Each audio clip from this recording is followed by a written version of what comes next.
Hello guys, welcome back to our channel gold updates 3191. ఈరోజు అయితే మనం గోల్డ్ కాస్ట్ అయితే చూసుకున్నాం. 24 క్యారెట్ ఎలాగుంది, 22 క్యారెట్ ఎలాగుంది, అలాగే 1 గ్రామ్ ఎలాగుంది, అలాగే 8 గ్రామ్స్ ఎలాగుంది, 11.664 తులం ఎలాగుందని చూసుకుందాం. ఎవరైనా సబ్స్క్రైబ్ చేసుకోకపోతే మాత్రం వెంటనే సబ్స్క్రైబ్ అయితే చేసుకోండి. చాలా తక్కువ పర్సెంటేజ్ సబ్స్క్రైబ్ చేసుకుంటున్నారు. డైలీ గోల్డ్ అప్డేట్ అయితే మనకైతే అవైలబుల్గా ఉంటుంది మన ఛానల్లో. Please subscribe. ఈరోజు మనం చూసుకున్నట్టయితే 24 క్యారెట్లు 1 గ్రామ్ బిస్కెట్ బంగారం వచ్చేసి మనకి 24 క్యారెట్ 1 గ్రామ్ బిస్కెట్ వచ్చేసి మనకి 7,900 రూపాయలు అయితే పడుతుందండి ఈరోజు.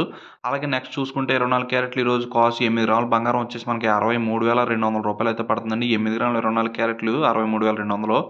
అలాగే 24 క్యారెట్లు ఈరోజు తులం 11.664 గ్రామ్స్ బంగారం వచ్చేసి మనకి 92,150 రూపాయలు అయితే పడుతుందండి. 11.664 గ్రామ్స్. అలాగే మనకి 22 క్యారెట్ ఈరోజు 1 గ్రామ్ నార్మల్ బంగారం వచ్చేసి వస్తువు తయారు చేసుకుంటే ఇది 7,270 రూపాయలు అయితే పడుతుందండి. 22 క్యారెట్ 1 గ్రాము. అలాగే 22 క్యారెట్ 8 గ్రామ్స్ వచ్చేసి మనకి కాస్ట్ బంగారం వచ్చేసి మనకి 58,160 రూపాయలు. 8 గ్రాములు అంటే కాస్ట్ అండి. అలాగే నెక్స్ట్ చూసుకున్నట్టయితే మనకి 22 క్యారెట్లు ఈరోజు తులం 11.664 గ్రామ్స్ వచ్చేసి మనకి 84,800 రూపాయలు అయితే పడుతుందండి. నిన్నటి మీద రేట్ అయితే తగ్గింది మనకి ఈరోజు చూసుకున్నట్టయితే మనం.